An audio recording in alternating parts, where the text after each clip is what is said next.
નમસ્તે, મારું નામ છે પરમાર વિરાજ. નમસ્તે, મારું નામ છે કર્મુ પરેશ. આજે અમે કચરાનું વ્યવસ્થાપન અને તેના નિકાલના માટેનો એક પ્રોજેક્ટ લઈને આવ્યા છીએ. આપણે શહેરમાંથી કચરો એકઠો કરવાનો અને તેને કચરા ઘરમાં 3 વિભાગમાં વિભાજિત કરવાનો. એક લીલો કચરો, એક પ્લાસ્ટિકવાળો કચરો અને એક ધાતુવાળો કચરો.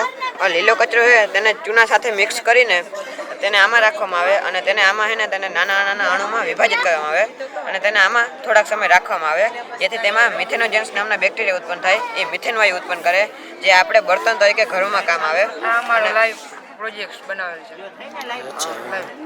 પછી આ પ્લાસ્ટિકનો કચરો છે. એ પ્લાસ્ટિકનો કચરો સિમેન્ટમાં થોડી માત્રામાં ઉપયોગ કરવામાં આવે, જેથી આપણે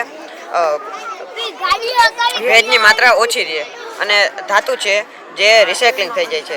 અને આપણે શહેરમાં તો ગમે એમ કરીને કચરો એકઠો કરી શકીએ, તો તેમજ નદી કે સરોવરમાં પણ કચરો એકઠો. આમાં એવો પ્રોજેક્ટ છે જે છે ને નદી, તળાવ કે સમુદ્ર ઉપર જે તરતો કચરો છે ને એને આપણે એકઠો કરવાનું કામ કરે છે. ચાલુ કરતા